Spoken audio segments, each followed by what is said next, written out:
Hi guys, welcome back to Entre Nos. I'm Evelin and my co-host is Alondra.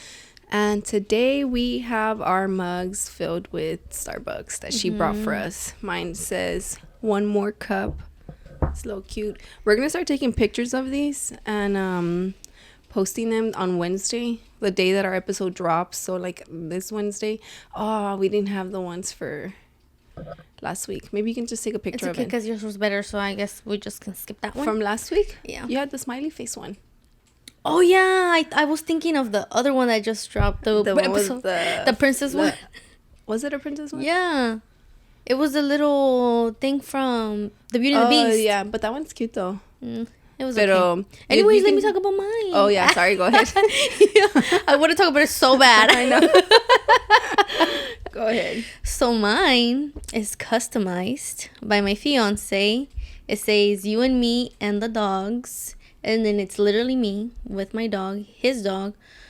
My dog's named Toby. His dog's named Flash. And then it's him. Yeah. Shout out Toby, man. He be protecting everybody in the house. Yeah, he really do. That's funny. I've seen those, like, well, not the mugs. I've seen, like, the ones where they do something like that. And it's, like, the family and you just see the back of the head. But I seen it more for, like, ornaments, you know. But yeah, we'll be taking pictures. We can start this week, but just send me a picture of your mug. Okay. Of the one that Dree gave you, right? That was that one, right? And then I forgot which one did I use. Oh, the Costa Rica one. Oh yeah, I used the Costa Rica one. My broken mug. I'm not using it anymore. It's for a plant now. Yeah, it's for a plant now. So we'll be posting those. So make sure. I feel like I want to be more interactive on Instagram. You know, we do pretty good with the reels. So now I want to do more like questionnaires and stuff like that. Yeah. So on Wednesdays I want to do the mug thing for Entre Nos. Okay. You know, and then on Sunday I did the anonymous story, which we got one. We got like somebody said they had it's people don't get it. So let me explain it really quick. So when you guys see the link to send your story, remember you said we're gonna post it when people are getting drunk, and I'm like, maybe they are drunk when they're writing it. Yeah, it was Sunday though. It don't be making sense. No, so they sent one. It was like let me see. Let me read them really quick just so we can get into the story, because technically we only got one, you know. But the rest, like, okay, so we put the link is for you guys to send us your story through there if you feel safer. But you can also send it to us, to her account, my account, or the actual podcast account. I handle most of the messages anyway, so I would see it, not Roland. It says, who was the last girl you texted? Like, okay, that's not a story. Evelyn. And then the other one said, I have a crush on you. I told Roland, on who? Because there's three of us. And then they said, the worst date you've ever been on. And then this is the story, which I'll read in a little bit. And then another one. What have you gotten detention for? Like, what the heck?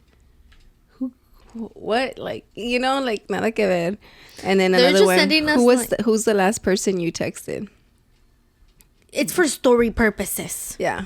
Tell us the drama. Tell us the tea. Yeah, so we can give the feedback. So we can go right into the story this time because we did receive one.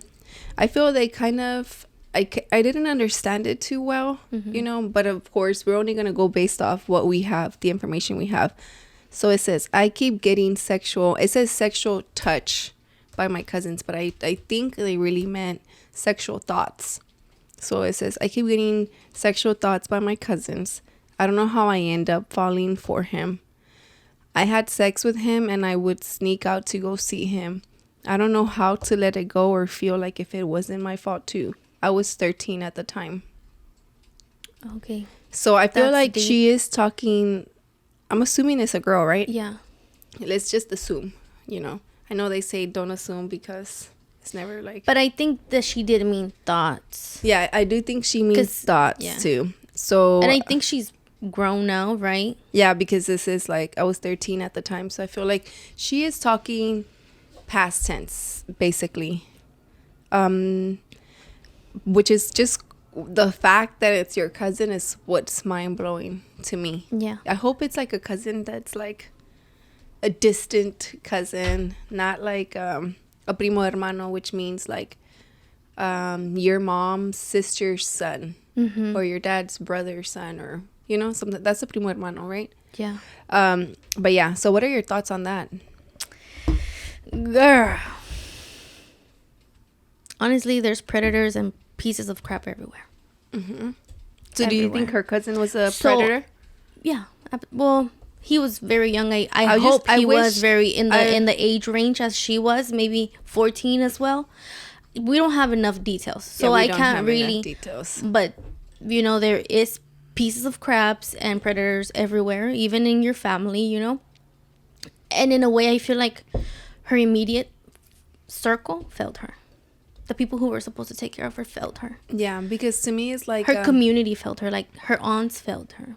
This happens when you're in parties. This happens whenever. Oh yeah, this happens. Yeah, this happens whenever cousins come to sleep over. Whenever you go and sleep over at your cousin's house. That's when parents should mainly be more parents. Like, you should be a parent. You should be present. You should know that these things happen. So I feel like her family failed her. Yeah, it's so crazy because I feel like when we are at parties, I'm always like looking. Yes. And you know what's crazy? Like, I'm blessed that I have Roland, because he's such a great dad that I know if he knows if I'm busy, he's looking. Like, he keeps an eye out for him, so it gives me the peace of mind. You're right? at ease. Yeah.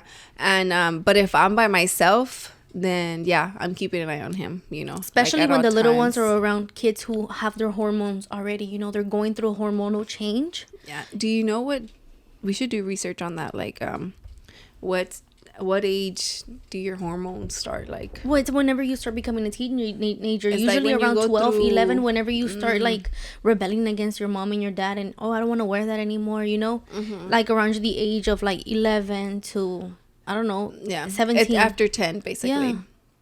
I feel like parents should really watch out for the little ones whenever they're and I'm not trying to say that, if your kid is 10 or 11, he's a bad kid. No, I'm not saying that. Yeah. What I'm saying is, like, they're going through changes. Yeah.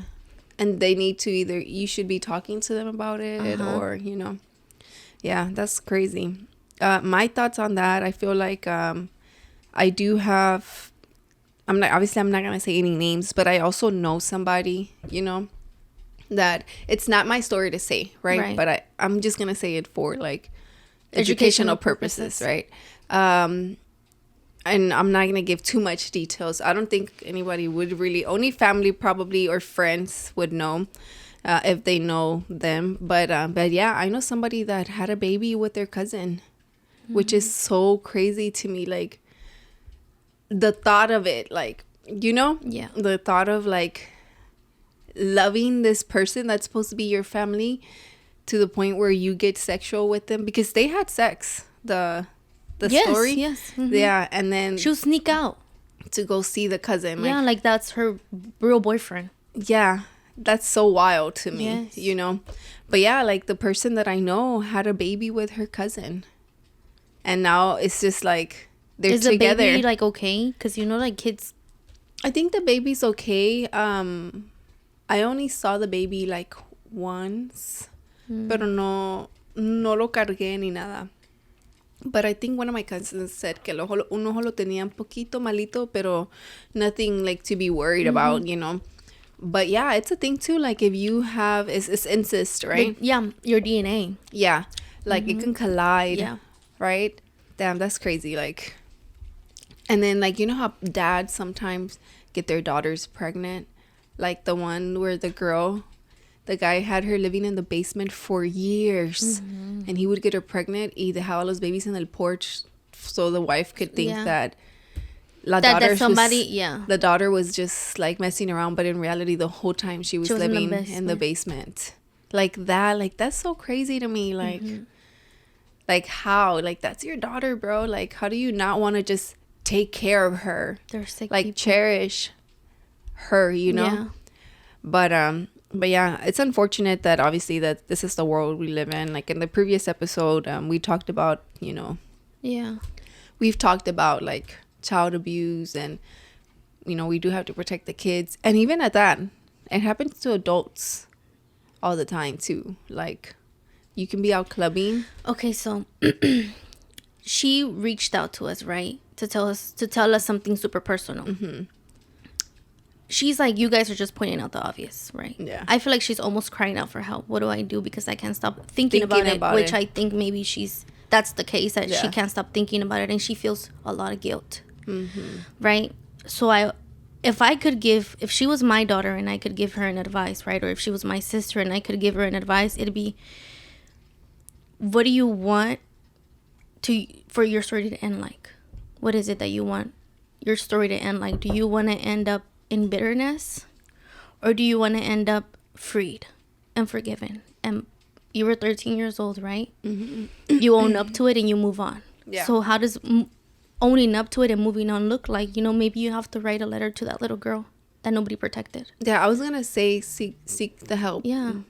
Or maybe because sometimes, like, in all honesty, you have to help yourself first before you seek it. You have to want to come to terms. You not even help yourself, but come to the more of like, okay, I need the help. Yeah, and then like come to the realization that you want to heal. Yeah. Come to the conclusion that I don't want to live life like this. And I honestly think that is her case, that she's like, what do I do? Like, I can't stop thinking about it, or I feel guilty about it. I did this and it sucks, right? And I know it's not right. I also want to say, like, if you are watching, like, you are not alone. Like, yeah, this is more common than we think. But it is more common than we think. But again, not everybody's open to talking about it, because it's not like you have to be embarrassed, but it's almost embarrassing to even think these thoughts, right? Because you're like, that's my cousin. Yeah. But again, if this happened to you when you started when you were 13, it started when you were 13. I mean, you're still so young that this is what you're being taught, and this is kind of like all you know. This is like the normal thing for you, because you trusted somebody. Maybe you didn't trust your parents. That's why I say your parents betrayed you, because maybe you didn't trust your parents, right? And so that you leaned into trusting somebody that was harming you in reality, which was your cousin in this case. Mm-hmm. You leaned to trust him, when in all reality, or maybe you guys were both harming each other, because I don't know his age, right? But I would say, definitely, like, write a letter to your little self. Yeah. Oh, and even like maybe write a letter of what you would have liked mom and dad to have done for you in that moment. Guys, Milo's here, by the way. Milo. So he woke up and he just came to say hi. I know. He said peace. Yeah. I do think and that honestly, too. Yeah, and honestly, write how much of a great mother do you want to be to your children? What difference are you gonna do in your life for your children to not go through what you went through, to make things better? I think that is something you can do once you're healed, though. Yeah. I think, because once you're healed, then you can think clear. You can think more clear. Your thoughts are more free. Yeah. However, I do think, again, my opinion would be like, you already sending us that and getting it off your chest, and it is anonymous because we don't know who it is. Yeah. Honestly, we applaud you for that. Yeah. Yeah, we applaud. Honestly, you for when we got it, I was like, I sent her the screenshot, and it doesn't say who sends it. Literally, it's just anonymous. Because we use that app. Like, what's it called? The NGL app. NGL. Not gonna lie, I think that's what it stands for. Mm-hmm. But yeah, we use that app, and if I click on it, go to inbox, it literally doesn't tell you like who it is. But the falling for him part, trust me, like, you can fall the same way that you fell in love with him. You can fall out of love, like, yeah. And there's somebody else in the world that probably will appreciate you more. But again, we only know so much because it's like a little short. It's like this, you know. Pero if we had more details, we could probably go more deep into it, Because what if the cousin is like in love with her too? That's another thing. What if they're the same age and they were both curious and they ended up like messing around with each other to learn and ended up falling for each other? Because that also can happen. I think it's still wrong, but again, it's more common than we think, you know? Oh, well, by the way, I do have statistics. And I looked it up in the Office of Justice Programs. So it's legit. .gov. So it says, incest is a vastly unreported crime, which occurs most frequently in multi-problem families and which traumatizes the victim. Authorities estimate incest occurs in over 10% of American families, yet only 20% of these offenses are reported. So how much? What was the percent? 10% of the families, and only 20% of those are reported. So basically, instead of the 10% of American families, right? Instead of it being 100% of those 10%, only 20% reported. Out of that. So it's 2 families out of the 10 that are supposed to be, right? So it's 10 families that are supposed to be that are reporting, but technically out of the 10 is only 2 families. Because it makes sense though if you think about it, because who wants to like, you know how there's a lot of cases where it's like it's the brother that does it to the sister or vice versa. No, but hear this out. Look, it says the crime often goes unreported because it is initiated by someone the child, usually a girl, loves and trusts. When a child does report a case of incest, friction usually develops within the family. So it's like whenever she reports it, then a can of worms just goes crazy, right? Yeah. It's like opening a can of worms and then they all go crazy. Okay, so the child may decide to say nothing, thinking that she's saving the family. Yeah. Or assuming that this is normal behavior. Yeah.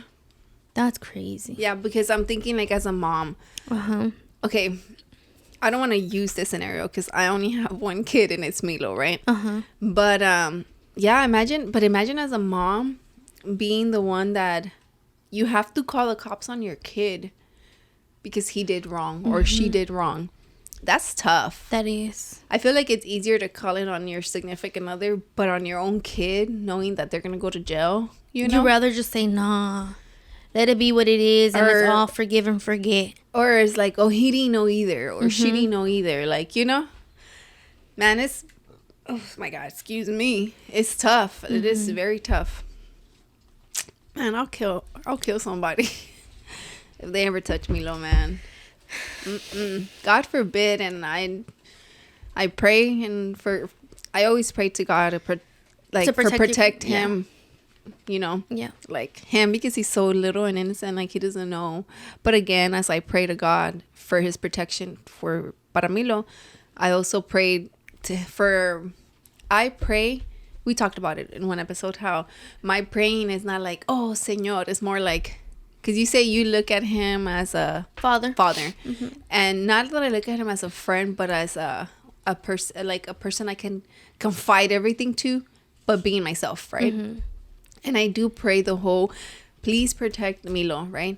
But I also pray, like, please guide me and Roland how to be better parents. Yeah. How to be better in a relationship, you know, protect our marriage, like, stuff like that. But, man, Milo is always on my number one prayer. Number one, like, because, man, like, if you don't protect your kid, who is going to do it? Yeah. Nobody does it. That's what I'm saying. Like, I feel like her family failed her. Yeah. Yeah. Because it's just like... And honestly, like, I feel like maybe she hasn't even told anybody. And she needs to find somebody to talk to. Well, you know what? If you're watching this and you sent us that story, again, you can feel free to send us a message. Show your face. No. And I'm hoping that by sending it to us, it helped you a little bit. Not even like, because this is supposed to be like a story time where we just give our opinions, give the feedback, but of course we can she's not alone. A lot of people are going through this, and a lot of people who are watching have probably gone through it. Tápate la boca, papi. He wants to show me his belt so bad. I know. He's like...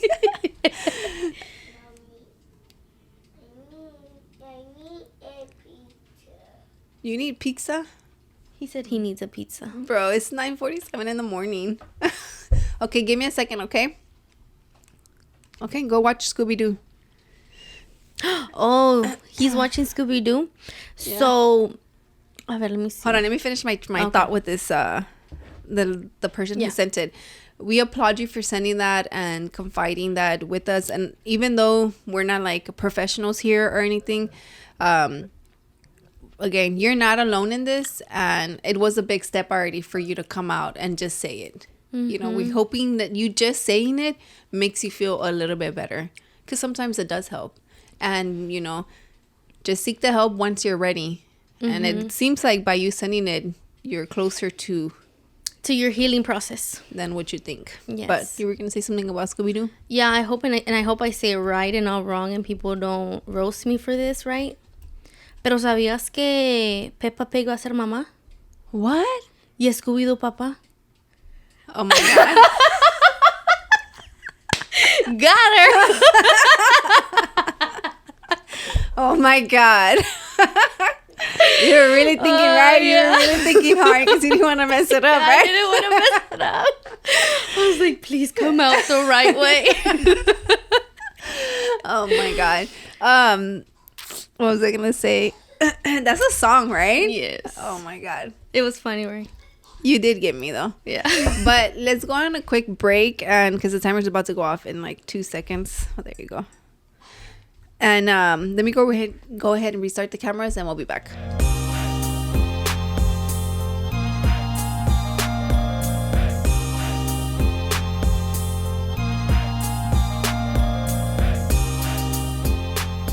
All right, we are back. So one of our topics today that we actually said on the last episode that we were going to talk about was near-death experiences. And I guess I can go first, right? Yes. I think I've only had 2. And it's something that's out of my control. One was my hernia. I had a hernia when I was like in 2nd grade. First grade. Did you pick up your mom or what? Oh my God. No, I don't. Honestly, what did you do to have a hernia at that age? Honestly, I don't know but you know, hernias are very common. Yeah. Fact. Because the doctor told me the hernias are very common on baby boys. Really? Yeah, Milo had a hernia when he was like 3 months. What? In the same spot as me and everything. And I noticed it because I remember how it looked on me. Where did you have it? Acá abajo. Uh-huh. And he had it in the same... The one time I was cleaning his diaper, le limpié así. And then there was like a little bump. But the doctor told me that it's very common on little boys because when their balls like... Start forming? No, they drop. Oh. Se les hace la hernia.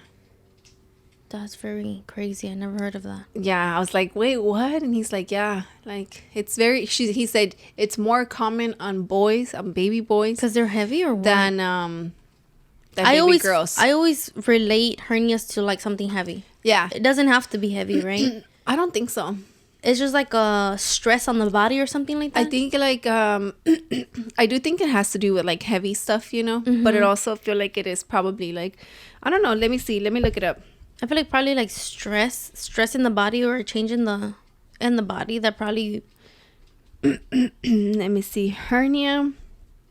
How do you get a hernia, right? Mm-hmm. How do children get hernias? Good.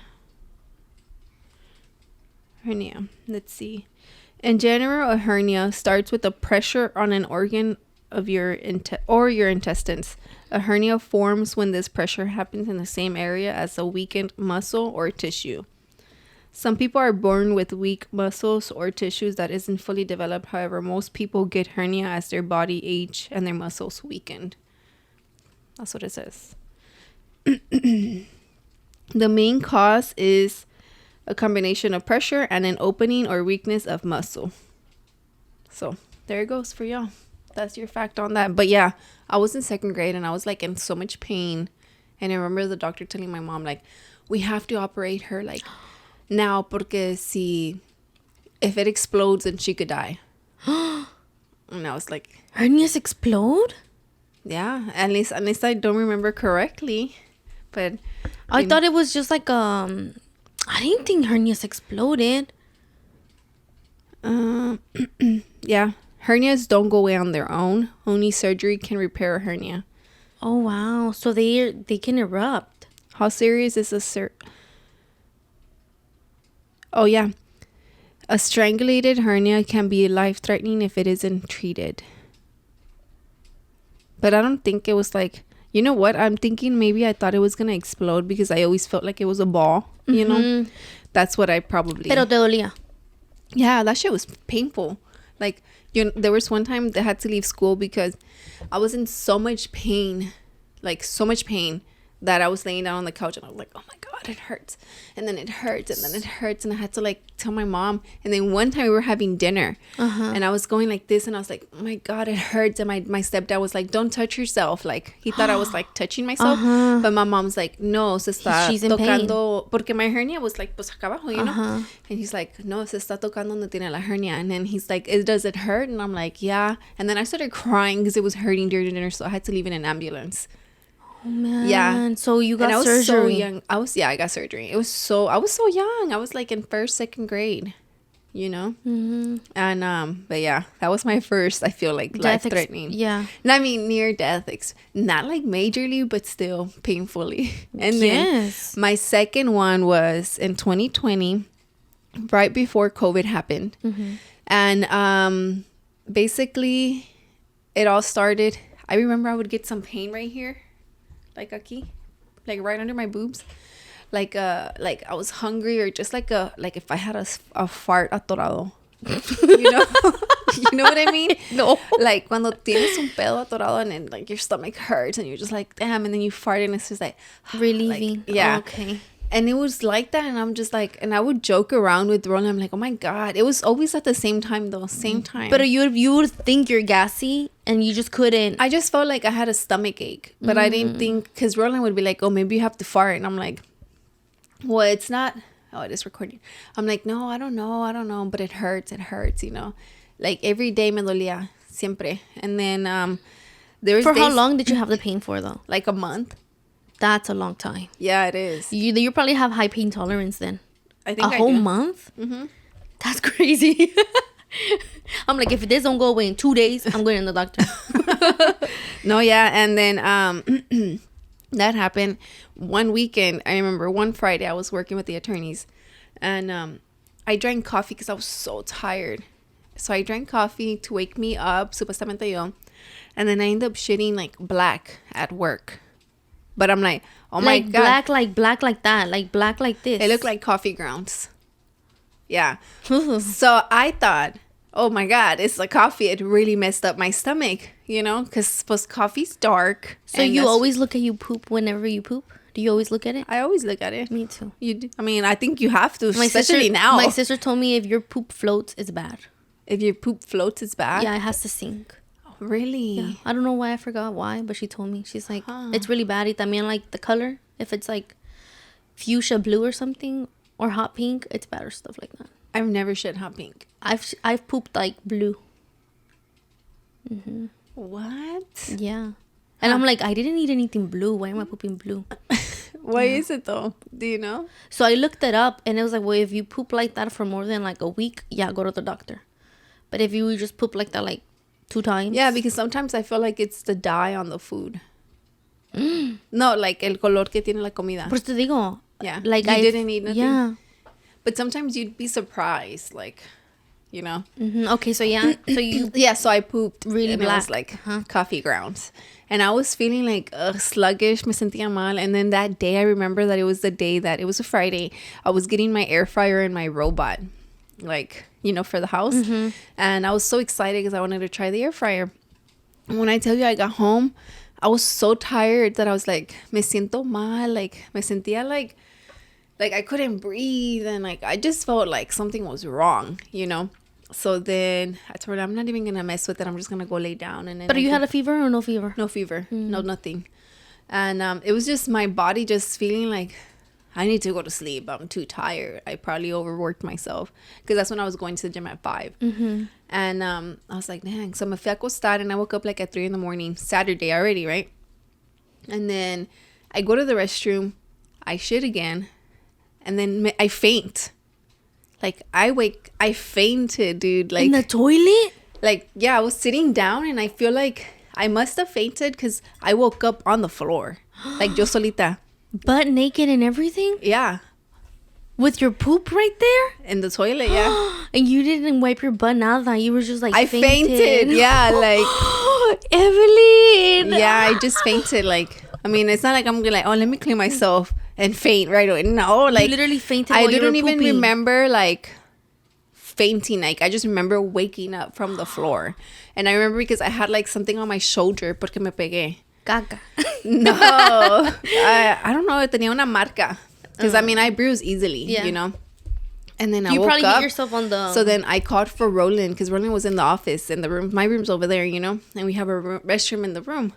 And then I called Roland and I'm like, man, I think I just fainted. And he's like, are you okay? So he helped me get up and everything. I was like, man, I really don't feel good. And then I'm like, and he's like, just get in the shower. So Roland se sentó ahí, like just waiting for me in the toilet so I can shower just in case like I needed help, you know. Or if you fainted again. Yeah. So he was just there waiting for me. And yeah, and I showered, got out, and I'm just like, man, I really still don't feel good. And he's like, well, just lay down. And I'm like, all right. And laying down made me feel better. Porque lo que tú tenías era cansancio. You don't know from Like, what, but yeah. you were just feeling cansada. But I do think, like, if you see the body, like, your blood is flowing, right? Yeah. And I was losing blood, basically, right? You feel like you're what I was pooping out was blood que estaba sentada en mi panza. coagulada. Like, old blood that was sitting in my stomach. Yeah. That's so crazy. So that's why my stomach was hurting. Yeah, you were, know? Yeah. And I kept pooping it out. So technically, my body didn't have a... Like, I was... Lo que yo tenía era una vein reventada. Yeah, behind my stomach. So it was like throwing all this blood that my body needed. And I was pooping it out, basically. And so me being laying down, I feel like my blood se ponía así en mi cuerpo, and I was okay. Yeah. But if I would stand up, I feel like me sentía like... Mareada. Yeah, like no me sentía bien. Me acosté, we went to the doctor early in the morning. I woke up and I told him, man, I don't feel good. Like, me siento mal. And he's like, well, let's go to the doctor. And I'm like, okay. So I called. We went to this Colombian doctor right there by... what street? College? You know where the T-Mobile is at? Donde está la señora de los tamales? No. It's like a little shopping strip. There's a Colombian doctor. Oh, okay. Yeah. Yeah, so I walked in there and then they're doing the things on the me. green tamal place, right? Tiene un know. letrero verde. I think so. Yeah. And I go and I'm just like, oh, yeah, this is happening. And then Roland's like, yeah, like she pooped like coffee ground. Because he saw, you know, él vio. Because pues como me desmayé, he's like, what the heck, you know? And he told them everything. And the nurse's face was like scared. You gotta go to the ER type of stuff. So she's like, espérame, voy a hablarle al doctor. So el doctor came and then he started telling me. And I'm like chilling. And then he's like, oh, was it like this? And I'm like, yeah. And then he's like, leave right now. Do not even pay the consultation fee. Leave. You need to go to the hospital. Like, tell them that this is what it is because I think you have internal bleeding. It was I was internally bleeding. Yeah. And so then, he literally spotted it right there and then. Yeah. And without then, even checking you. Yeah. And then he's like, you need to go. He's like, you need to tell them they need to put a camera through your mouth or through your butt, you know? And then when he said that, I got so scared. I'm like, no. And Milo was at my father-in-law, so Roland had to call. Like, that's when we weren't really leaving Milo anywhere, you know? And Milo, chiquito. Yeah, he was little. He was 1.5 years. And he was like, you need to... We called my father-in-law. Like, I'm going to take her to the hospital. I told my sister, she's like, go to Bayshore because her doctor's there so we can get you in faster. It's like, okay. So we go... They see me and they're like, basically, they didn't take me serious. They did all the exams, though. Me sacaron sangre, me hicieron x-ray, me hicieron MRI, like everything. Y no me encontraban nada, you know. They're like, you're healthy, you're fine. Como era como que I was faking it, almost, you know. So they're like, you have colitis. Colitis is cuando one of your intestines, I think it's your large intestine, se te hincha. I think that's what it is. Y le pues no obvio, like. And I was like, and I told her, I'm like, how is it that they're saying that that's from down here? But my pain is up here, you know? I was like, whatever. They're the doctors. They fucking know, you know? So they sent me home Saturday. That's fine, whatever. I'm feeling like shit, right? Still, no me sentía bien. Sunday, Roland era padrino de confirmation to one of his cousins. So then he had left early. His parents came to pick me and Milo up. And Roland's mom's like, that morning I ate some grapes and I threw them up that morning. And Roland's mom's like, te miras mal, like, te miras pálida, are you okay? And I'm like, I don't feel good. Like, I don't feel good. You haven't been feeling good. And then she's like, man, necesitas comer. You need to eat. And I was like, I ate grapes, but I threw them up. But siento que no me cayeron bien, right? So she's like, okay, this is already Sunday. We leave church. We go to eat. I eat okay. I don't throw it up. We went to the Chinese buffet, people. Like one of the restaurants. I was like, all right, whatever. I'm okay. And then Roland's mom's like, man, Evelin, te miras pálida. And Roland's like, no, she doesn't. Like, she looks fine, you know. No la espantes. And so that was that, right? And we come home. Roland, ya en la noche, Roland's like, I'm going to go to the gym. And he's like, are you sure you're okay? And I'm like, yeah, I'm okay. He bought me a Subway so I can eat it. You were going to go to the gym? No, Roland was going to go to the gym. I was like, girl. No, I wasn't feeling good. So él se fue con su brother. And then as soon as he gets there, like, I call him because as soon as he leaves, I end up having to throw up my sandwich. And I start throwing up, like, así como dark, you know? And I was like, what the heck? But it never clicked to me this whole time that it didn't click to me that since Friday I'm throwing up. I mean, I'm shitting like black. Yeah. But to me, it was never like, black. To me, it was never black. It was just super dark. I never clicked like, oh, it's black, you know? And I started throwing up and I'm like this so that Milo couldn't get too close to me. So while I'm throwing up, he's over here pretending like, he's like he's pretending like he's throwing up too. And a half, you know? So he's pretending. So then I start crying because I'm just like pretending. Yeah, I start crying because I really don't feel okay. And at this point, I'm like, what is going on? Like, I didn't know what was going on, and I didn't feel even good enough to carry him. So like I was sitting down in like allá in my restroom. And then, ya me limpio. I start hugging him and I call Roland crying. I'm like, babe, I don't feel good. Like, I'm sorry, but can you come back home? Like, I can't even carry him. And he's like, yeah, I'm on my way. But somehow, before he got here, his mom got here. Like, Roland's mom. She showed up. I think que Roland le habló para decirle que no me sentía bien. And she knew I was here with Milo, so she pulled up. And then she's like, Evelin, ¿qué tienes? You know? And I'm like, honestly, no sé. But mind you, this whole time in la tarde, I'm like laying down on the floor, like, because I need to feel coolness in my body, but just laying down. Like, I didn't feel good. And Roland's like, damn, laying down helps you, right? And I'm like, yeah. So Roland's mom came here. I'm like, no me siento bien. And I started crying. I'm like, she's like, ¿qué tienes, mija? Like, the light would bother me at that point already. Oh, man. Because I would get headaches, you know? And I get headaches a lot. So she's like, ¿qué tienes, mija? I'm like, no me siento bien. Like, I don't know what's wrong. Like, I just know I don't feel okay. And she's like, ¿quieres que me lleve a Milo? You know? And obviously me, I'm just like, no. Like, but at that time, I'm like, yeah. Like, you should take him porque I can't even carry him. Like, I don't feel well enough to carry him. That is so sad. And then and I think that's when she knew something was for real wrong. Because you never give up your kid. I never let them take him like that, you know? And then, but Roland didn't want, at this point, ya llegó Roland, right? Yeah. And Roland no quería. Que se llevaran a Milo. Que se llevaran a Milo. He's like, no, babe, I got you. I got you and I got him. Like, I'm like, no, babe, you don't understand. Like, I don't feel good enough to even carry him. Like, no lo puedo cargar. Like, I can't even sit up. Like, I have to be laying down right now. Like, I don't feel good at all. And then he's like, all right, I guess, right? So then his mom takes him. It's already like 10:30, I want to say. I'm like, I'm gonna lay down. Ya se fue Milo. And I started crying because I was like, oh my God, like, mi bebé. Yeah. I was like, what is, in my mind, I'm like, what is wrong with me? Like, I want to get back so fast. Like, you want to get ready. Yeah, you wanted it to go I was away. like, what is wrong with me? Like, I was so mad, you know. At yourself, like, yeah, like, what the fuck, Evelin? Like, get it together. Figure it out. Because Milo's literally gone already. Like, he left. He's not sleeping here tonight because you're not feeling good, you know? These are thoughts, right? And so Roland's like, all right, do you feel okay? And I'm like, yeah, just go work. And then se fue a trabajar. And then I get up to go to the restroom and I throw up a lot.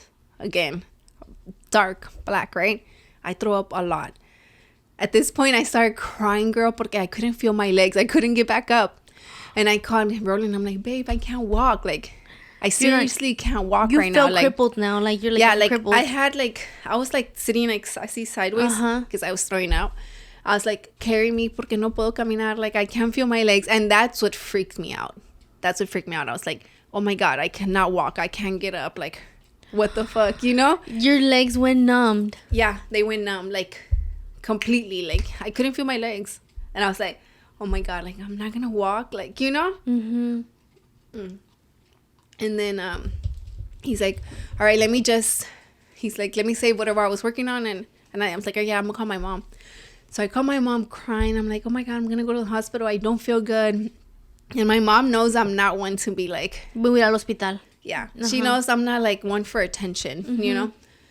So I'm like, I'm going to go to the hospital. And I start freaking out because I'm calling my mom to tell her, you know? And she's like, it's okay, mija, da-da-da. She's like, ¿quieres que te acompañe? I'm like, no, it's okay. Like, I'm going to go with Roland, you know? And then this is already, yes, like 11:30. We go back to Bayshore. I text my sister. I'm like, hey, I'm going back to the hospital. The only reason I went back there is because they had already had me on Saturday. So I'm like, they have my tests, you know, so I don't have to run them again. And then, we show up. When we show up, I don't remember how we even got there. No me acuerdo, like nada. You like feel the like ride there. I feel like I was blacking you were in and out. Oh. Yeah. And then we get there and Ron is like, can you walk? And I'm like, yeah, I think I can. And I remember getting out and I just falling and he caught me like, and I'm like, I need to throw up. And I go throw up behind the car. And he's like, I can't get up anymore. And he's like, he carried me, me puso en el carro. He's like, just stay here. And as I'm waiting for him, I'm just like in and out. And then he says that he ran and then he's like, I need a wheelchair. Like, you know, and then todo desesperado like a movie, dude. Yeah, literally. And he put me in the wheelchair. We went inside and I feel like the lights were so bright that like at this point when he says that when we got in there, like he could see me clearly. And he's like, I was so pale. Like my lips were like white. He's like, at that point, he's like, I thought you were dying like in the wheelchair. And I'm like, yeah, I was dying because at that point I did black out and I could see just Milo like in my head. You know what I mean? Like it's for real. Like that's for real. I don't know how people like they're like, yeah, the experience of like almost like leaving the world, right? Yeah. And honestly, like that's what I was thinking. Yeah. I was just like I feel like my head was back, you know, because on the wheelchair and I was like, I see. And I told him, I don't know if it's because the lights were so bright that made my eyes like hella dark because they were closed, you know when like light hits you. And I'm like, but for sure, like I was just thinking about Milo, like it was just Milo in my head, Milo, you know. And I could kind of like wake up and see Roland like talking to the people, and I could tell he was scared. He estaba preocupado, you know. And out of nowhere, like I just feel like this gush, like como when you're on your period and te sale, you know. And I'm like literally in PJs in the middle of the fucking emergency room, right? I'm like this and I feel like the hotness coming out. Like if I started my period and I go like that and I'm like, oh my God, I'm bleeding. Like to myself. And then I'm like, oh my God, I'm bleeding. I'm like, babe, I'm bleeding. And then he's like, what? And I'm like, I'm bleeding. Like I see, you know?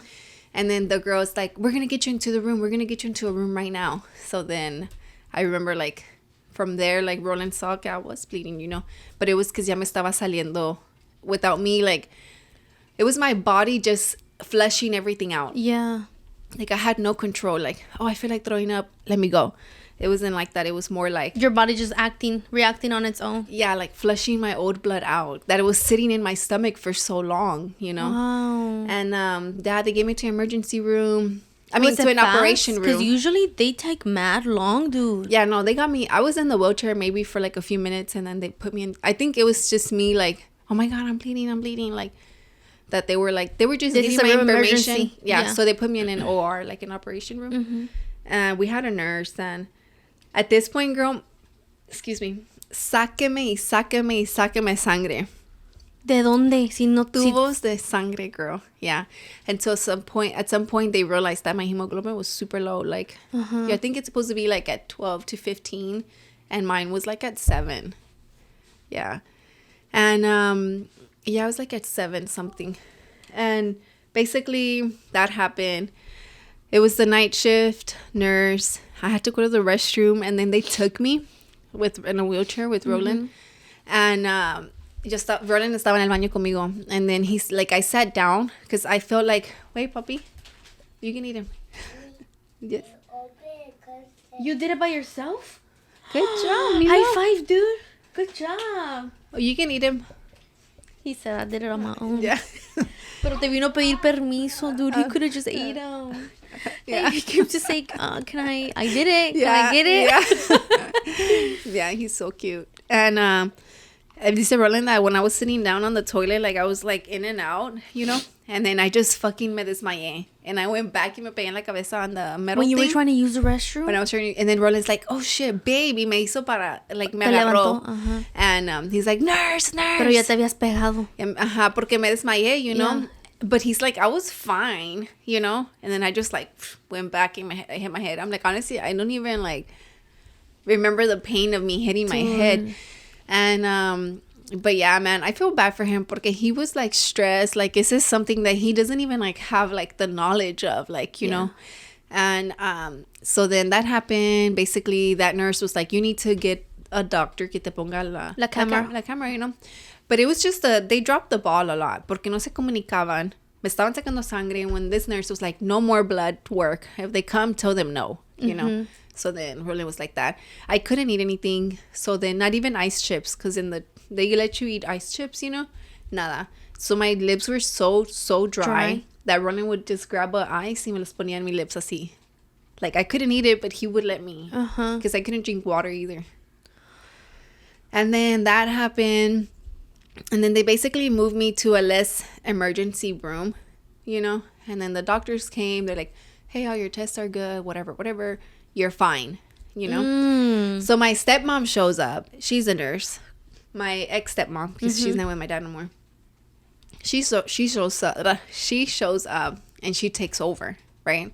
To talk to the nurse to be like, hey, we need this, da da da. Yeah. So then at that point, like her and Roland I remember like I would black out and wake up and they would have conversations, but they had to be in the room with the lights off because my head was hurting. Like me dolía, like it was pounding. The light would bother me, you know? Sometimes I felt bad because I remember like I had no control of my body anymore at this point, and they would be talking. I'm just like, I went already. Like you peed on yourself or you? No, it was like blood. It was blood, yeah. It was like the black blood. And my stepmom me limpiaba. Wow. So I feel like I'm always gonna have a special place for her in my heart porque she helped me. She took care of me, you know, and she helped Roland a lot when I was going through it.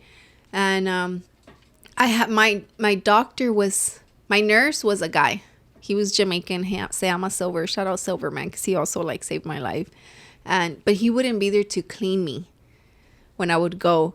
The tech was, so that was a girl. Pero ella nunca le dijo que how I was pooping. Nomás le ayudaba a mi stepmom a limpiarme.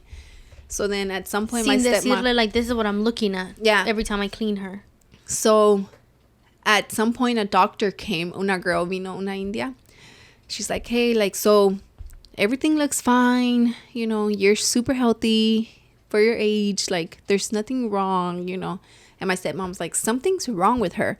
Like, y'all need to put the camera, you know. So she's like, so what we can do is we can do it tonight, later tonight.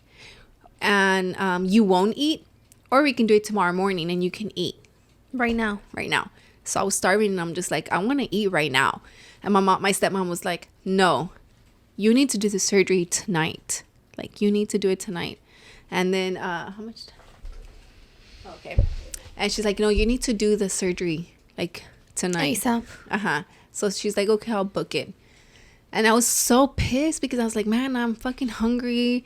I've been here. This is already, Todavía faltaba this is Monday hours. Night. This is already Monday night, you know? No, thank you, papi. You can eat it. She doesn't want some. Thank you, though. Thank you. I got 4. You got 4? Okay. You can eat them. Cómetelos. Because I got 4. Because I at the store. At the store. He got Okay. 'em at the store. Thank you, Milo. And he's so thoughtful. I know. He's like, before I finish, I want some. And yeah, so I was so mad because I was like, I'm starving, you know. And honestly, I want to say that Roland didn't eat this whole time either.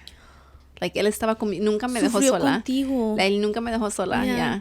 And I was like, man, I'm hungry, you know. But my stepmom was like, no, you need to get this surgery done. So then I shit again. It was to the point that I was shitting so much, girl, that I was so annoyed with myself that I'd be like, I'm sorry to interrupt, but I just went like annoyed that I had to tell them because I was just like, I couldn't stop it. Yeah, you didn't have control. Yeah. It was so annoying. Like, it was annoying. Like, imagine your period, but coming through your ass, like, times fucking 20. Yeah. Like that. With the black, old blood, basically, you know? And I was so annoyed. I was Did so it have upset a at smell myself. or no? No, I don't think. Oh, yeah. Roland said it did smell really bad. Like what? Como podrido, I guess. Porque he said it did stink. I felt bad. This is how you know we going together to the end, man. He's all the worst of me, like, for sure, you know?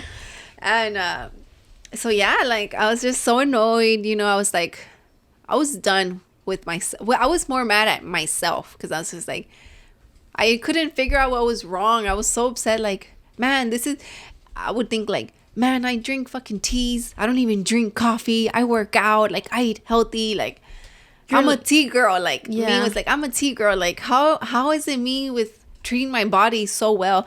Not that I don't eat hot Cheetos and that stuff, you know, I do. But I feel like I would... In a moderate way. Yeah, like... Not in an abusive way. Yeah, okay. But still, like, the working out, the drinking water, the drinking teas, I would prefer tea over coffee. Yeah. Like, I was so upset, like, damn, you know. So basically, I went one time and my stepmom told the tech, don't throw the diaper away or that toalla. She's like, leave it there. Make the lab, like, leave it there so that the nurse can see it. Dude, when he saw that, he's like, oh no. He came in and he saw that the toalla or the diaper, whatever. And it wasn't really a diaper. It was like a... Just like a little rag that they put the cotonete, right? Yeah. Yeah. And he's like, oh my God. Like, he's like, give me 5 minutes. And he left. He came back. And then next thing you know, they're taking me to go do the surgery. Because he's like, she's internally bleeding. She's dying. Like, she needs to get the surgery right now, basically. Oh, man. So then So that's when they did the whole camera thing? Yeah, me tocó con un doctor, se llama Dr. Ojeda. Shout out to him. He saved my life, you know, with this silver. And so basically, which is so wild because this whole time that I'm having a shitty time there, the Jamaican... At first, I didn't like him because I was like, he's not taking care of me. Like, he's not taking me serious, you know? But then he started to take me serious and he started to be there, you know? And he was funny. As soon as the freaking nurse showed him. Yeah. Oh, so let me tell you. When I was in the OR, when I had just gotten there, they gave me one bag de sangre. You know how... Yeah, they gave you because you were losing blood. Yeah, I was low. My hemoglobin was low. So then when I was in the waiting room, like where they less emergent and like less emergency room, me dieron otra. I want to say it was the second bag, you know. So it's already 2 bags de blood que me están dando. But your body's like getting rid of it. But yeah, so... Like, basically, I was flushing out old blood that them giving me 1 bag wasn't enough for my body. ¿Sí me entiendes cómo? So then that happened. And then they're like, oh, yeah, we're going to go. They did the surgery. I remember, like, seeing Roland, like, I was laying down, like, así. And he was there in the door before they closed the operation room. Because he had to go. He had to leave. He had to leave, yeah. So him and my stepmom, like, they were there and they closed the door. And he says that as soon as they closed it, he started crying because he's like, he didn't know if I was going to make it or not, you know, because it was just like... the outcome of that surgery? And then, so basically they did it and I just woke up. I remember waking up like in like a curtain, you know, the rooms like that are like... recuperating like, rooms? Yeah. And then the doctor was sitting down, you know, Dr. Ojeda, and he's like, hey, good morning or something like that. Or, hey, like, how are you? I don't know what he said. And I was like, hey. And then he's like, oh, I just want to tell you, like, you should go play the lottery. I was like, why? He's like, because you're so lucky that this only happens to, like, 1 in whatever number. Of people. He's like, this is, like, super rare to happen, like, internal bleeding, you know, like, like that. Like, basically out of nowhere. No cost to it. It was just out of nowhere when my vein decided, oh, today's the day. To erupt. Yeah. And he's like, this is more common in like 40 and like elderly people. Yeah. He's like, but not on somebody super healthy and young like you, you know. And he's like, so yeah, you should go play the lottery, basically. I was like, wow. I was like, whoa, lucky me, you know. Like, I basically almost died because I'm so lucky, you know. And you're like, this is what we had to go through so Rolling can see that I'm such a great person. Yeah. I'm so worth it. You know, he showed me pictures, and it was like, cuando a un pig, cuando le cortas, and then they're just splashing out. Yeah, that's how my vein was. It was such a tiny vein. So the vein didn't come out on any of the x-rays or MRI porque it was behind my stomach, you know, so they could only see it if they put the camera. Wow. Yeah. So that happened. That's not the end of the story, because they sent me to the regular room, the recovery room. Now this is a more private room. I still can't eat. At this point, I'm super hinchada. Like, porque todo lo que me están dando, los líquidos, you know? Yeah. El suero y todo. Yeah. And then my Roland leaves. He doesn't want to leave. So my mom's like, it's okay. I got it. You can go, you know? So he decides to finally go home, you know? Because go see Milo. I'm okay, yeah. And this is already like Tuesday. And my mom's there. And I want to say that. So they cerraron la de esa. Like, you know, they burned it, my vein. So I'm okay. I'm not gushing blood out anymore. But I'm still pooping my old blood. Yeah. You know? So my hemoglobin was lower, girl. It was at a 6 point something. Yeah. Because they weren't giving me blood. So my body wasn't creating, you know, the blood that it needed. Not fast enough. Not fast enough. So then ahí también, otra vez, I was dying. Porque no, cuando dicen, like, because I'm flushing out this old blood. I didn't have enough blood in my body. My hemoglobin was lower. And era la nurse era una India, I remember. Super nice old lady. So my mom, you know, she don't play, you know. I know me and my mom have had a rough relationship, you know. But she's never played when it came down to, like, school or, like, your stuff health, like that. Yeah. And I remember that she was like, if y'all don't help her, I'm going to take her out of this hospital right now, because I was doing so bad. Like, at this point, I was going to get a fever. Like, porque estaba, like, pues sentía mal, you know? And it was that. It was just that they needed to give me more blood. And the doctor came to see me. He ordered the blood for me. Y me dieron two more bags. So technically, I got a total of 4 bags, yeah, de sangre. So ya cuando me operaron, me dieron 2 more bags, and I was good. And I didn't see Milo until Wednesday morning. And he didn't recognize me. No. He didn't recognize me porque my face estaba swollen. Like hinchada. I didn't even recognize myself, you know? Yeah. I was like, oh, dang. Like, and I remember he was a baby, and he just saw me, and he was just like, but I couldn't carry him either. You were still very weak. No, papi, no, thank you. You don't want any more? Just the last one? It's okay. Eat it. Double checking. Yeah. I couldn't carry him. So my suegra, like, lo sentó ahí en la bed. Roland's tía me compró beets juice. ¿Cómo se dice en español? Betabel or something like that? Yeah, or they call it remolacha. Oh, yeah, that's what it is. Yeah. Remolacha. Yeah, she got me a juice from, like, mi tienda, and cause she's like, oh, this is a really good juice for you, you know, because post all your recovery. And I couldn't carry Milo for like 2 weeks, 3 weeks. Technically, it's like a month, but at the 3rd week, I think I was carrying him already, because, like, how could I not, you know? Like, he's my son, and he's so baby, because they still need a lot from you, you know. And yeah, so it was tough. And this happened right before COVID. So eso me pasó a mí como the last week of February, and then the 2nd week of March, everything got closed. Shut down, yeah. But it's crazy, because I told Roland, if that would have happened to me while COVID, I would have fucking died. Yeah. Me hubieran dejado ahí, like, you know, porque I Roland, honestly feel like the hospitals were just killing people. Like, Roland wasn't going to be able to be there with me, you know, and he would have been like... Nobody would have been pushing for you. You would have just been, like, waiting there for the doctors to because the doctor said, we're glad you got it today, porque if you would have waited till tomorrow, you wouldn't have made it. Wow. And I was like, damn, my stepmom told me, get the surgery today. You know, and I was so mad at her because I was so hungry, you know.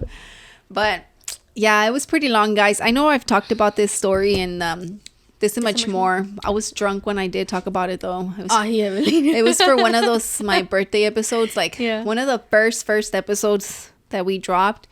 So I don't think I went too full into detail. Roland was able to give his part of it in that episode. Of how freaked out he was. Yeah, but shout out to him because, man, He took care of you. he took care of me. He did what he was supposed to. Yeah. What about your? So I'm like, let me start, because mine are kind of short. They're not that long. They're like, Yeah, because I feel like mine yours was long, but it's yeah, just because there's so much that plays into it, you know? It was weeks of you. Yeah, because when Alondra came for her episode, we went on a break and I told her about it. And I you were was like, shook. I know, I want to cry. Yeah. I was like, yeah, it's pretty Yeah. tough. But I feel like I always tell the story in like not full detail because it's so much. Yeah. Like right now, it took me almost 30 minutes just to say it all. the full story, you know? Yeah. But what about yours? So when I was probably like 15 years old, well, let me see. Okay, so I feel like I kind of died. Probably not, because I always tell people I never experienced a peace like what I felt the day that I thought I died. Like I never experienced that sense of peace, that like, oh, everything's good now. Yeah. So I overdosed on drugs. Yeah. When I was like probably like 15 in the barber shop where I used to work at.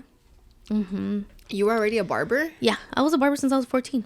Oh, dang. Oh, yeah, you did say it's like 13, Yeah, right? it's been 13 years now. So probably when I was 15, and it's so funny because that day. Girl, that is not funny. No way, it's so fun. Now it's funny because I overdosed because I thought my mom was gonna go through my room and look for my drugs and stuff, because I feel like she was already on to me, right? So I was like, okay, I'm gonna take my drugs with me to work. But it was like, I did ecstasy. Oh, okay. I would do ecstasy and I would smoke weed. So I remember I had ecstasy, right? And it was probably like 5 bars that I had. Oh, my God. And I was thinking like, okay, me las voy a llevar and she's not gonna find them, blah, blah, blah. Pero I don't know why my mom would take me to work, right? And I feel like she's gonna ask to empty my pockets. I don't know. Ya estaba yo on drugs that day when I was thinking she's gonna go. I was in a panicky mood. I was paranoid. Yeah, I was like in a panicky mood. So I was like, no, I'm gonna have a mommy. Then I thought, no, she's gonna look through my stuff. And she's gonna look. Before I get off. Yeah, she's gonna be like, a ver, sácate, ¿qué tienes en la bolsa or something? So I ate them. I took them all. I took 5 ecstasy pills before I went to work.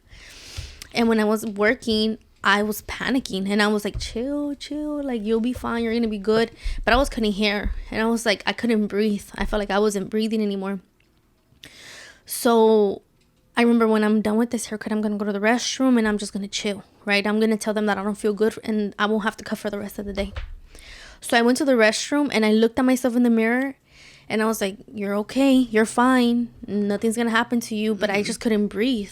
And I remember I grabbed water and I splashed it on my face to try to like come back to life, like, yeah, Snap chill out of it, yeah. So I just remember walking out of the restroom and fainting. Boom, I collapsed. So after this, I don't remember what happened, obviously, right? But the barbershop owners or the owner con el hermano de la owner, they were like, oh my God, what happened? Right? So they came to me, I guess. And then I just remember waking up in the couch and on the back room in the barbershop. There was a couch like on a little break area. Me acostaron and I remember like not being able to breathe and just hearing them say, take off her shoes or desamárrale el pantalón. And that's all I remember them saying. And then I was just all of a sudden, I literally felt, and I'm never gonna forget, I felt like I was flying off, like como que I was Your going spirit or something? No, I don't even know. I just felt like I was gonna fly, and this was just this overwhelming peace that I was like, oh, I'm good, like I'm fine, I can finally breathe. Yeah. But she was over here telling me like, girl, you was dying. Like I started foaming out of my mouth, and she said that my hands started like, entiesándose and like stretching. Like she's like, you were like, just your whole body was like stretching out y te estabas entiesando, like when whenever you get knocked out, Yeah. and your body goes into shock. Yeah. And she was trying to like put my hands down. Your mom? So agarró un de alcohol y me lo puso en la nariz. And out of nowhere, I came back, right? Pero I thought I was okay already. But when I came back, I was like, I can't breathe. I still couldn't breathe. Porque I did wake up and I still couldn't breathe. And she had told me, ya le llamé a tu papá, blah, blah, blah. Are you okay? ¿No has comido? Like, that's what she thought, that I hadn't ate or something. And I was like, sí, no he comido, I guess, right? Yeah, and my dad came to pick me up. But yeah. And you went home? Yeah, I went home. But I'm telling you, God was already with me, because when I got home, I told my dad, "Apa, no puedo respirar," you know? And he was pissed because he was watching a soccer game, I remember. He had to come pick me up. Wow. He was like mad. He was quiet the whole time. He didn't ask me like, ¿Qué pasó? ¿Qué tienes? Nada. He was mad that he wasn't watching his soccer game. So ¿Y tu mom no sabía? No, my mom no sabía. Where was she? So, what do you mean? Well, she was home, but my parents never had good communication. Like, they never communicate things to each other about, like... That's weird. Yeah, never communicate. Like, I have to tell my mom, and I'd be like, Mom... She'll be like, ¿Ya le dices a tu papá? I'm like, I thought you were going to tell him. Ya pasaron como 5 días. Like, my dad hasn't... Ni no sabe nada, you know? Yeah. Like, they never communicated. Yeah. They expect us to tell. Yeah. So, basically, yeah. I got home, right? And this is how I know God's always been with me. When I got to the house, I remember... My little sister might not remember this, pero yo me acuerdo que... She's a year younger than me. Me acosté en la cama. We shared rooms, right? Me acosté en la cama and my bed is this way, her bed is this way. Mm-hmm. Yo me acosté kind of like diagonally. And she saw that one tear came out of my eye. Because I was just like telling God, if you let me live. Because I was like, si me duermo, ya no me voy a levantar. I know it. No me voy a levantar. And I was telling God, if you let me live. Yeah. Don't spray it. I was praying to God. I was like, without even knowing who he was, right? I was just like, you're the guy that has my life is in your hands right now, right? Yeah. So I was like, if you let me live, I'll never do drugs again, right? So he let me live. Then yeah, I went and did drugs again, because drugs is freaking the worst enemy you can have.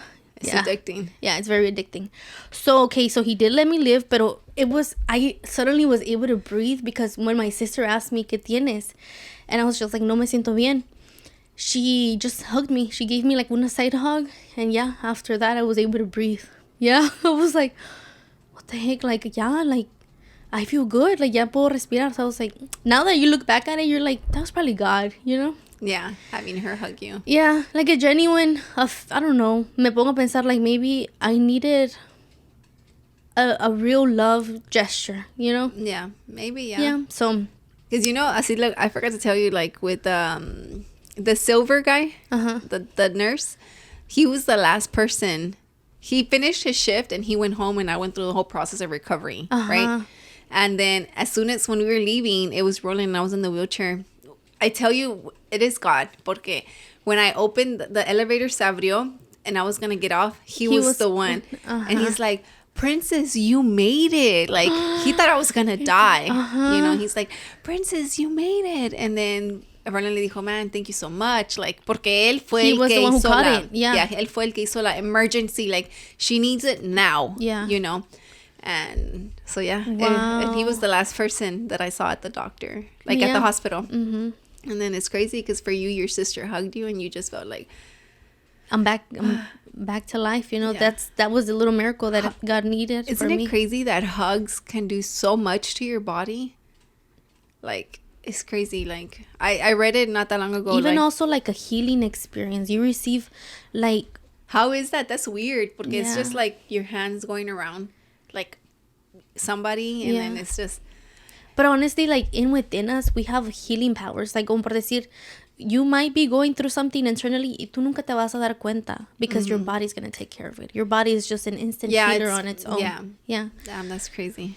Okay, so that was one, right? Yeah. That was, how old was that? Like 14? No, I was 15 years old. So then I started becoming like a little drug dealer, right? For people. Yeah. I became a little drug dealer. And I wasn't like la narca, no, right? It was just like La Reina del Sur.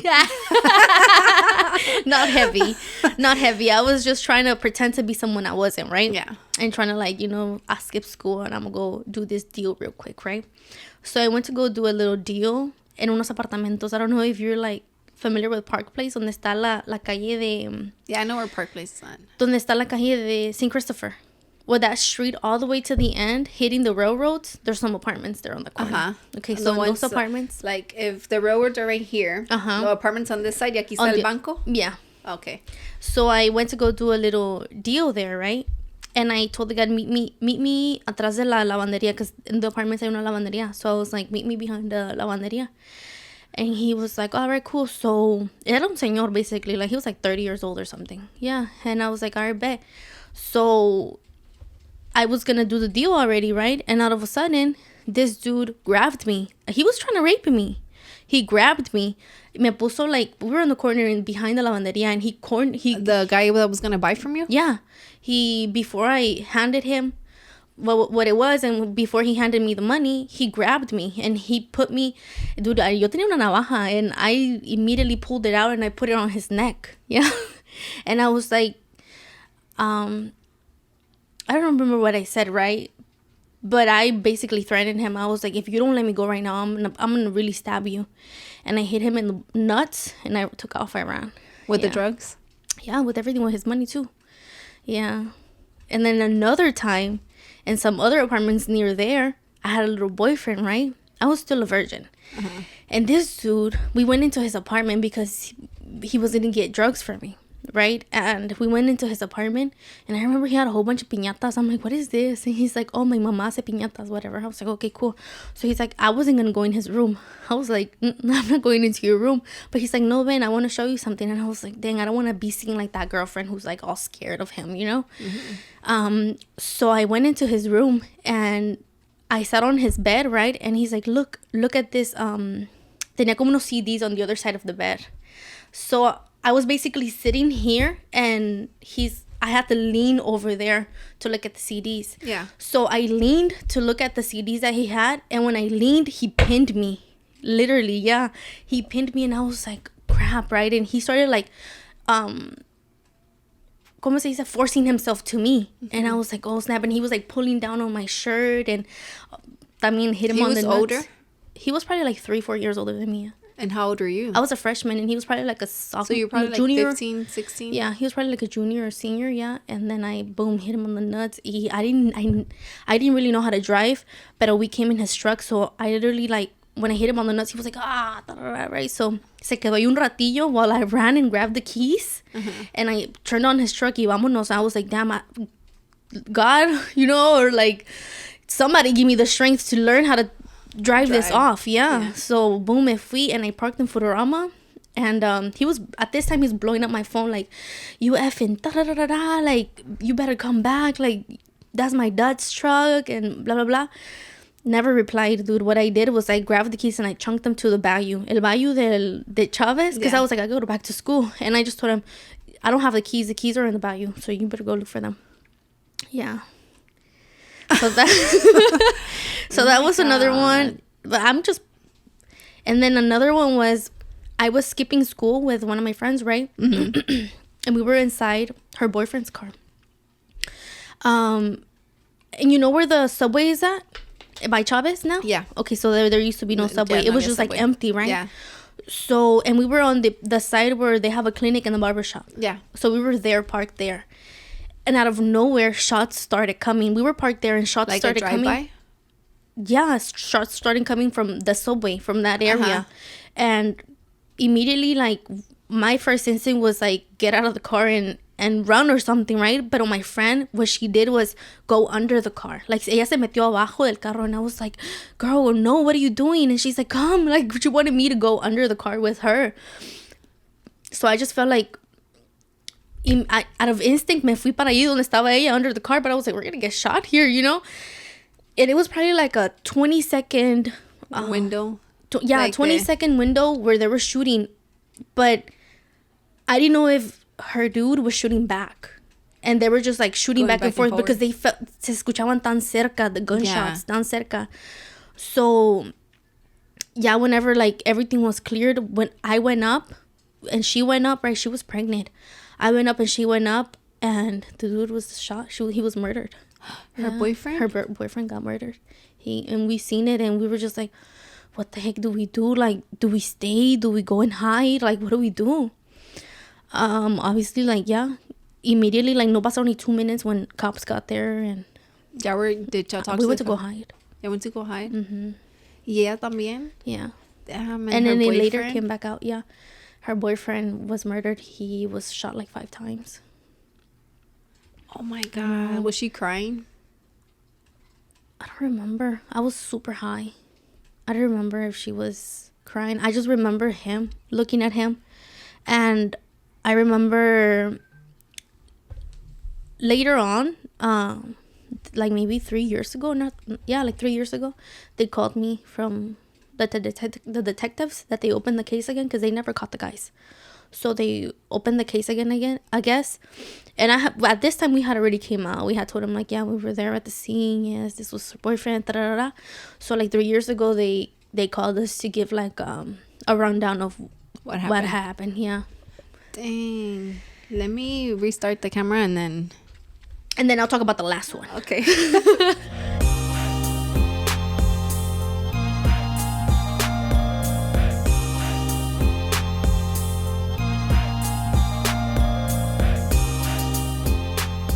And we are back. Okay, so you were going to say the last one? My last one was the most recent one. I was 19, I believe. I was like 19, 20 years old when I started cutting homeless people hair. I thought that was pretty cool when you told me. Yeah, it's like it was an adventure, you know, going out and talking to homeless people and just, you know, vibing with them, giving them haircuts, you know. It was honestly like a really good experience that I had, and I would want to go back to cutting homeless people hair, just like take like a security guard with me or something, because I was not going up there with no security. I was just saying, the Lord is my shepherd and nothing shall happen to me, right? Yeah. I shall be Gucci because I got the Lord with me. That's my security guard. But right, it also, I mean, it opened my eyes. I feel like this. Okay, well, let me just get into the story. Basically, homeless people have gangs, and I had no idea they got gangs in downtown, right? Like, this is my street. Homeless people be like, that's your street, don't come to my street, da da da da, right? So one of the homeless guys that I was cutting his hair, he was telling me everything about the gang life and how cliques are formed and how protection goes about, you know, stuff like that. Like, that's crazy. Yeah, like if somebody comes and donates to this side of the downtown, that's for them. The other people out there can't come and get those donations, like stuff like that. Yeah, like, this is opportunity for us, not for y'all. So, you know, basically stuff like that. Mm-hmm. So I was like, okay, cool, that's pretty nice, da-da-da, right? So we chopped it up, talked about a whole lot of things. Next day, right, I go cut hair at another street that was, I guess, wasn't his block, you know. So I felt like he felt offended or maybe threatened that maybe I was going to go and tell them certain things that I wasn't supposed to be telling them, right? Mm-hmm. He probably saw me as part of his gang now. You know, like, this is the opportunity you're giving us. Yeah. You better not go and give them that opportunity because you belong to us now. You're our barber. Yeah, maybe that's how he felt about it. Yeah. Anyways, I was cutting hair, right, in another block. Completely other block, like it didn't belong to him. So, out of nowhere, in the middle of a haircut, I see this dude coming. Like, caminando with a hoodie on, right? Mm-hmm. I've never showed you him. You showed me. Did I? Yeah. Oh, shit. Yeah. Yeah, I remember you showed me. Okay, so, and I still have pictures of him because I was like, this is memories, right? I got no hate towards him anymore. Yeah. Anyways, well, I never really did. No, anyways, I seen him walking from like 2 blocks down. I was like, who's that? And whatever. So he was walking. Ya pasó como like maybe like a block away. I was able to recognize him. I was like, oh, okay, I know him, blah, blah, blah, whatever. But people started getting up. The people that were around me started getting up and leaving. And then out of nowhere, the dude that was sitting, when he was way close enough, and he looked threatening. This guy looked threatening. That even the guy that I was cutting got up and left. Like, he's like, nah, man, like, it's all good. Porque la gente está media loca. So I was just thinking, like, he's just a crazy guy. Like, you know, like, I even had instances with one of the guys smacking my butt thinking I was his girlfriend. Yeah. Like, they're not. Yeah, they're not there. Yeah, they're not there. One of the guys is so funny because he was like, after this, you pick up all of this and we gotta go. And I was like, who the heck are you? Like, you're not my dude. And he's like, he was like, we go through this a lot. It's always the same thing. I'm like, bro, like, somebody come get this dude. Like, who is he? But then he was like walking. Yeah, he was walking. And I was like, what the heck? Like, is that for me? Because he was like locking eyes with me. Like, he was looking at me. I already had this dude like 50 feet from me. And I was like, nah, it's for me. And out of nowhere, he pulls out a knife. And he starts jogging a little bit. And I was like, oh, okay, yeah, it's time to take off. So I started running. I ran and I turned back. And this dude is running full speed. But out of nowhere, I faint. I don't know if the adrenaline, right, made me faint. But I was like running in the street. You're running. Yeah, literally, I just faint. And when I wake up in St. Joseph. Because I was stabbed. in the back. Yeah. Do you still have the cut or no? I don't have anything. Because it was like such small. I didn't feel like he wanted to kill me. He could have killed me if he wanted to. Yeah. But I don't think he was trying to kill me. He was just trying to show me a little lesson or something. And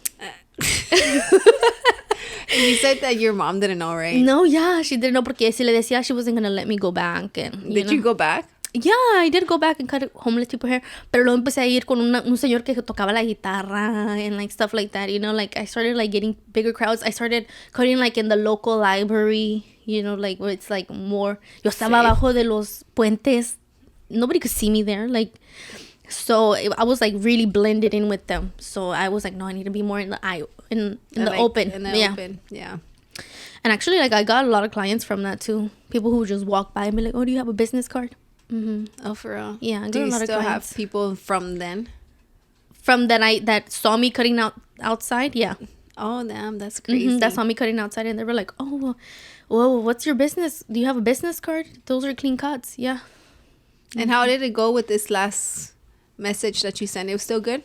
Yeah, it was. That's really good. But I do feel like, because when they would come in, right, when I saw them in person, como que yo les decía, like, hey, I know it's, well, I'm doing a price increase, guys, okay? Yeah. And if you're my we client, talked you know. about it. I think you said it in the last episode. No, I didn't. Remember, we said I'm not ready to talk about it. Oh. No, I thought we did. No, I know we didn't talk about like the pricing, but you were like, we were like, it was off camera? Yes, it was off camera that I told you, no, let's not talk about that. Are you ready to talk about it or not yet? No, yeah, we could say it. I mean, it's out now. All my clients know about it. Okay, yeah, that's true. So I went to Tucson, right? I took a flight to Tucson with my mentor. And my mentor was like, okay, you're overworking. You work way too much. You're about to be a wife. I don't know, maybe in 2 years, you're going to be a mom. Right? He's like, start making your schedule stable right now. Yeah. You know, he's like. Because if y'all don't know, she works like 12-hour shifts. I work a lot. I work 6 hours, 6 days out of the week. So, yeah, he's like, and you want to continue making what you make, right? Blah, blah, blah. So he's like, it's time to start cutting down. You know, se escucha fail, right? And I was like, oh, because he was making me do it right on the spot. He's like, pull out your phone, send out the message now. And I was just looking at him like, you're kidding me. I'm not ready for this. And he's like, well, you've been stressed for long enough, haven't you? Yeah. And you haven't been ready. So it's like you can't wait for the moment to be ready. You have to do it now. So he literally made me do like a whole message of like, this is what you have to say to them. And he's like, open up your booking site. Put the new prices. That. No, he did that. I didn't do that. He grabbed my phone and he's like, all right, this is going to be your new prices. This is what you're going to say. He's like, I have to push you off the cliff. He's like, you've been standing on the cliff for way too long. I'm going to push you off of it. He's like, today we're pulling triggers. Yeah. And I was like, oh. That's the guy you've taken a class with before, right? Yeah, I have. So it came to the point where he's literally my mentor. Like he basically just sets the tone for me. He's like, for me, there's nothing else that you need to learn. You know, he's like, you just have to be confident. You have to be a confident barber. You have to learn how to manage your business. Learn how to manage your business. So he's like, there's nothing crazy that you've got to learn from me. He's like, just I'm just here basically to help you pull triggers. Yeah, like the business side of it. Mm-hmm.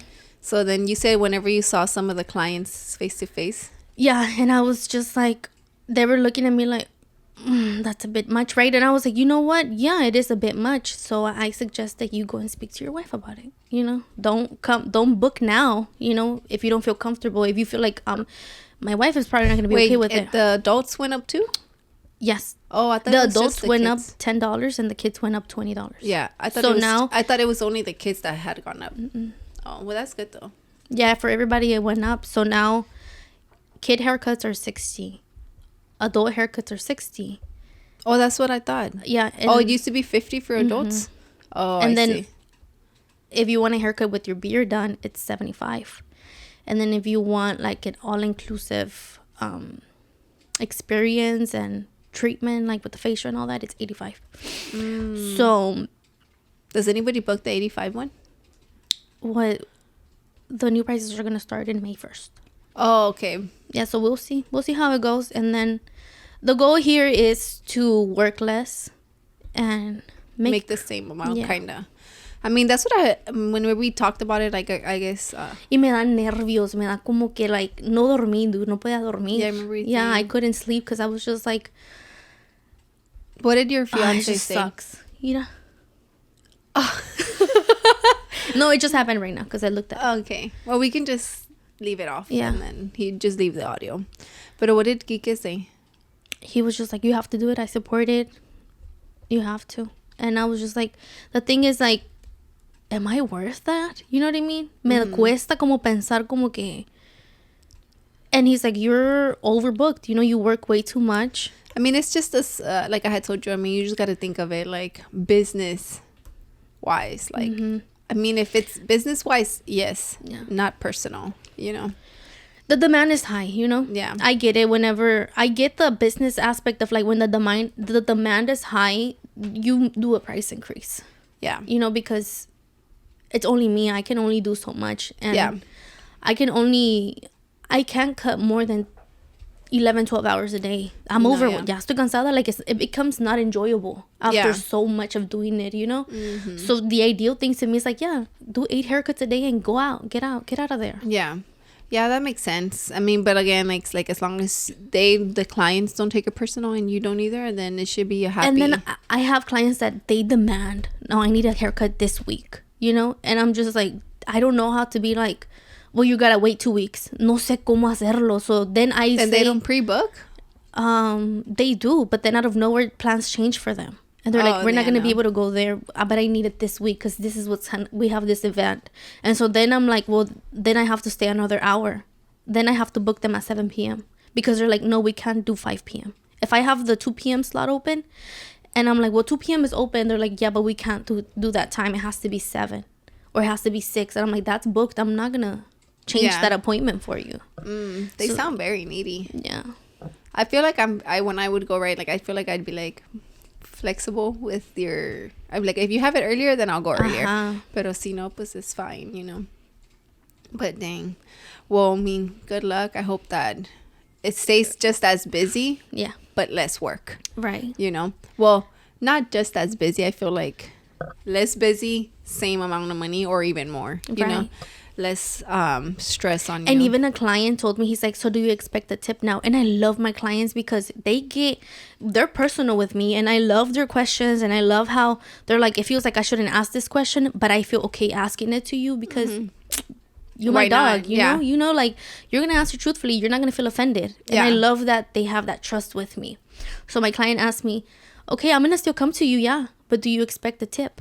And I was like, period. You know, I was like, no, I don't expect a tip. I've never expected a tip. Yeah. Because I'm charging you what I think I'm worth. Yeah. And everything after that, is like... anything after that is because out of your courtesy, out of the kindness of your heart, or because you got it like that this week. Maybe next week you won't get it like that. But this week, you're like, I can give my barber a little extra. So, no, a tip is not expected. Yeah. I don't think, like, I will give you a best haircut if you give me a tip. No. Because you're already getting paid what you think. Yeah, what I think I'm worth. Yeah. That's good that it's out there. Like, shout out to your client. You know, because sometimes you do need like some real ass questions like that. You know, that people are shy to ask. You know, like the tip one. Shout out to you, Eric, because he watches us. Oh, he does. Yeah. Shout out to you. Sorry that the camera died like I know right before this got this deep or whatever. But yeah, I was like, I'm gonna ask her cómo le fue over the weekend, seeing her clients, you know, because you just sent it out last week or whatever. So, but this is episode 6. So with that being said, don't forget to vote on Wednesday. We'll be taking a picture of our mugs, and yeah, don't forget to subscribe, like, send us your stories. Follow. Send us your stories. I'll be posting it on Sunday. And yeah, go ahead and get personal in your stories. It's a story, guys. Don't ask us questions. Yeah, you're telling us your story and we'll answer it for you. We don't care if you have a crush on us. Yeah, I know. Maybe he's on Rolling. Yeah, you know, but I don't care. No me importa. But yeah, don't forget to send your stories, and again, we appreciate the feedback. Again. Don't forget to subscribe. But all right then, peace.